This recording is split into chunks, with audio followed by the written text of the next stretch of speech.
Հարգելի հայրենակիցներ, բարև ձեզ, ես Գեորգի Թումասյանն եմ Թբիլիսից, Վրաստանից, այսօր ձեր հետ միասին խոսենք Մոլդովայում ընտրությունների մասին, կարևորագույն հաղթանակ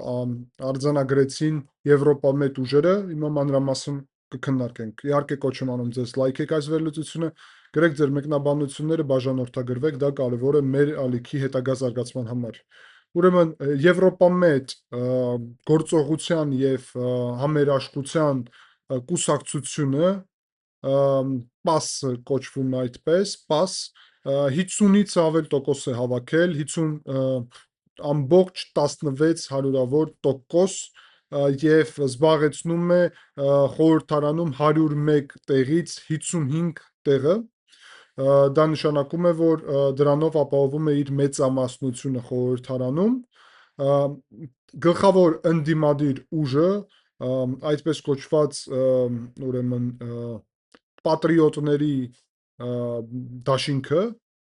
հայրենասերների դաշինքը, երևի այսպես թարգմանենք, որը պրոռուսական է, զբաղեցնում է 24.19 հարյուրավոր տոկոս և 26 տեղ խորհրդարանում, բացի դրանից ալտերնատիվա դաշինքը զբաղեցնում է մոտավորապես 8 տոկոս, զբաղեցնելով 8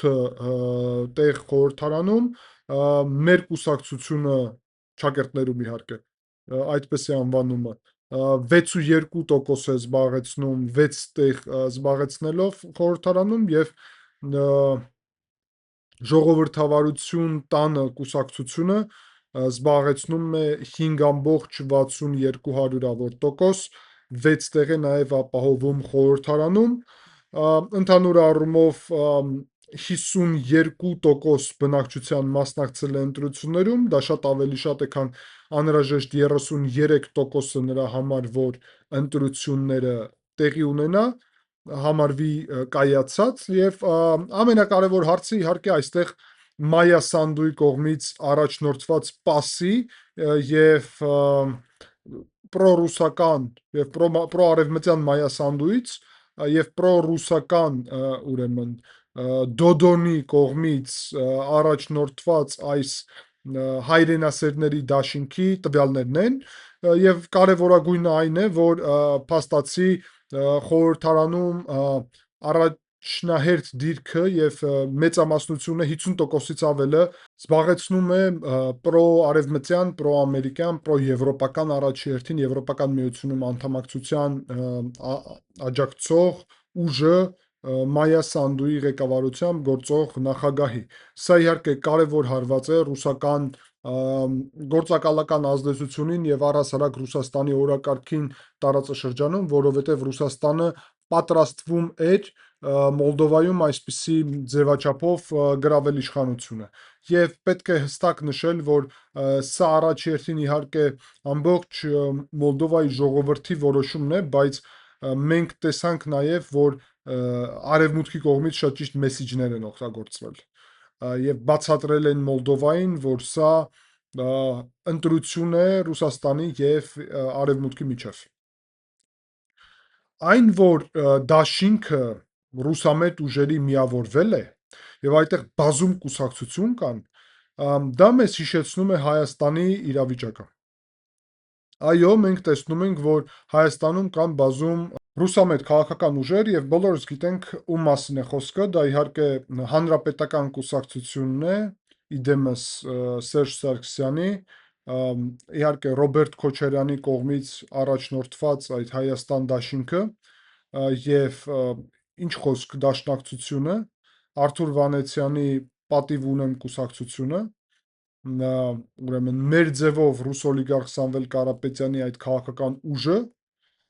և սպասվող որևէ ուրիշ ավելի փոքր ծավալի քաղաքական ուժեր, Դաշնակցությունը դե ասացինք,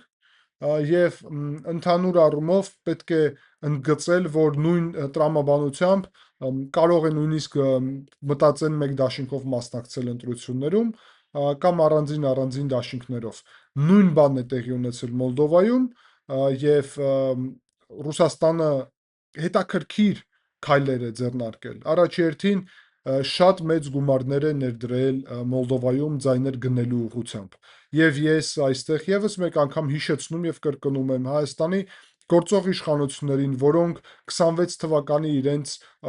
օրակարգում, այդ թվում քաղաքացիական պայմանագրի ներառել են Եվրոպական միության անդամակցության հարցը, որոնք Վաշինգտոնի հետ են պայմանավորվել Թրամփի ուղի ծրագրի մասին եւ վարում են բալանսավորված, բայց արևմտքի կողմ թեքված արտաքին քաղաքականություն, որը այս փուլում ամենատրամաբանական է, պետք է ասել, որ նույն սպառնալիքը կա Հայաստանի դեպքում։ Համար 1 ներքին հայկական պոտենցիալը, նկատի ունեմ այս մարդկանց, ով ունեն լուրջ ֆինանսական ռեսուրսներ Հայաստանում զավթելով տարբեր ուրեմն աշխատավայրեր, նկատի ունեմ ռազմավարական օբյեկտներ եւ այլն, դա հարց համար 1-ն է, եւ երկրորդը իհարկե դա զուտ ռուսական կապիտալն է, որը իրանք կարող են բերել Հայաստան եւ փորձել Հայաստանում ծախսել հայ ժողովրդի ձայները գնելու համար, եւ դա անելու է, եւ ես տեսնում եմ, որ արդեն անում է ռուս օլիգարխ Սամվել Կարապետյանը։ Եվ շատ կարևոր է, հարգելի հայրենակիցներ, որ ուրեմն այնպիսի քայլեր իշխանությունները կիրառեն, որոնք կսահմանափակեն ռուսական կապիտալի օգտագործումը Հայաստանում ձայն գնելու, քվե գնելու համար հաջորդ տարվա ընտրություններում, որում նաև օրակարգը դրված է խաղաղություն թե պատերազմ եւ օրակարգը դրված է արևմուտք թե ուրեմն ռուսական ավտորիտար ճամբար։ Եվ այո, ընտրությունը շատ հստակ է։ Ես ուղղակի տեսնում եմ, որ կա բաց այդտեղ եւ այդ բացը արևմտամետ ընդդիմադիր ուժերի ուղղությունով է, եւ այդ բացը պետք է լրացվի, եւ ես եւս մեկ անգամ կոչ եմ անում Հայաստանում առողջ արևմտամետ ուժերին, ով որ աջակցում է օգոստոսի 8-ի կարևոր օրակարգին, ուրեմն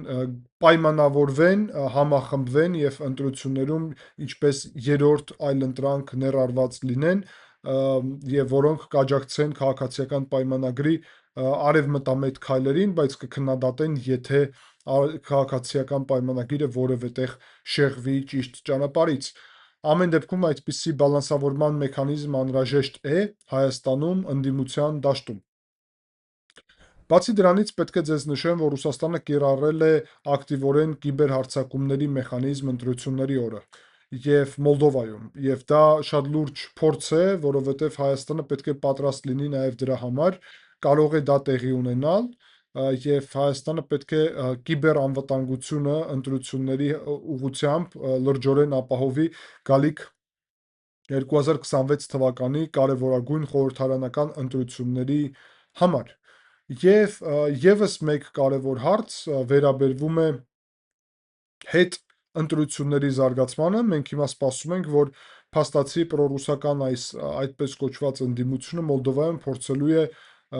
հեղափոխություն կազմակերպել կամ այնպիսի քայլեր անել, որոնք կստեղծեն լուրջ խնդիրներ այս ընտրություններում, ուրեմն հստակ այս ձևաչափով շարժվելու առաջ, ինչը նաև խորհուրդ է Հայաստանի համար, որովհետև եթե գործակալները իրենց նպատակներին չկարողանան հասնել ընտրությունների ճանապարհով, ես դրանում համոզված եմ, եւ շատ մեծ հույս ունեմ դրա եւ ջանքեր ենք տրամադրելու այդ ուղղությունով, որովհետեւ դա Հայաստանի համար սարսափելի զարգացում կլիներ, որովհետեւ չի լինի, բայց դրանից հետո իհարկե նաև նախատեսվում է իմ պատկերացումով նաև դեստաբիլիզացիոն գործընթացներ ներսից եւ դրանում կարան ներգրաված լինել հենց այս ուժերը, ուստի մենք սա պետք է լրջորեն հաշվի առնենք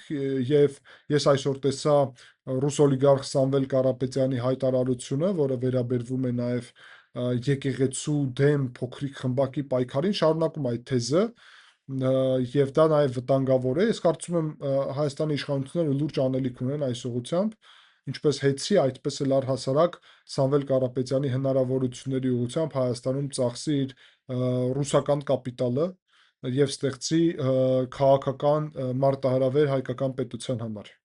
Ընդհանուր առումով սա շատ լուրջ հաղթանակ է մեր բոլորիս համար, որովհետև հետսովետական տարածաշրջանում եւս մեկ ռուսական ցանկությունը,